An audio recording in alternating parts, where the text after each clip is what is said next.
Hello everyone, আবার নতুন একটা ভিডিওতে এটা দেখে দিয়েছি। এটা যে রয়েছে যে chief administrative officer by the way, যাই হোক, সাইন রয়েছে এবং এটা একদম অরিজিনাল নোটিশ, এটা দাগ নাম্বার রয়েছে, একদম বোঝা যাচ্ছে যে এটা কোনো ফেক নোটিশ হওয়ার কোনো সম্ভাবনা নাই।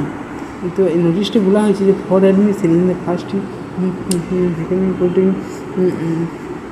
ফেস চয়েসগুলি অলরেডি করেছিল first year and second year 4th পেজে মেরিট লিস্ট ক্যান্ডিডেট আছে। 4 পেজ সেকেন্ড চয়েস হয়েছিল এবং 6 পেজে অ্যাডমিশন সেটা উইল বি স্টার্টেড কোনো 28 August to 30 August in the portal. তো বিষয়টা হচ্ছে যে first year second year polytechnic 4th phase choice ফিলিংয়ের পরে যে ক্যান্ডিডেট যে ফিজ 6 পেজ অ্যাডমিশন যে শুরু করেছিল যে 28 আগস্ট থেকে 30 আগস্ট। তো পোর্টালে তো এই রয়েছে। তো এটা রেজাল্ট করে 6 পেজ পাবলিশ হচ্ছে 21 আগস্ট।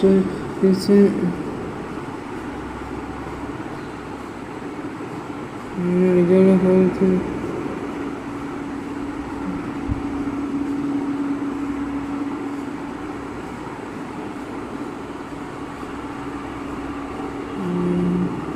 6 পেজ।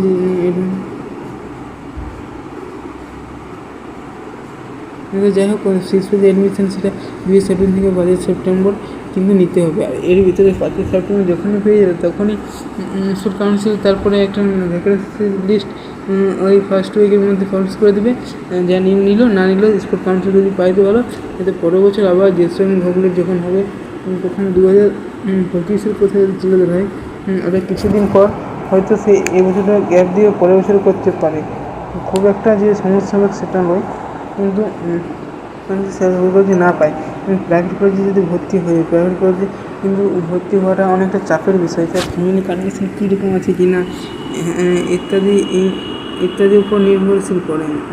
তো যাই হোক, ঠিক আছে, কোনো ভিডিও দেখা হবে। তখন তুমি ভালো থাকবে, সুস্থ থাকবে, আমাদের চ্যানেলের পাশে থাকবে। ভিডিও যদি ভালো লাগে অবশ্যই লাইক করে সাবস্ক্রাইব করবে। আর এই যে নোটিশটা, এটা আমাদের টেলিগ্রামের চ্যানেল আমার রিসিভ করছে। তো সেখানে সার্চ করলে চলে আসার কথা, সেখানে দিয়ে থাকবে। তো ঠিক আছে, ভিডিও যদি না বুঝে থাকে তাহলে অবশ্যই কমেন্ট হবে। আচ্ছা।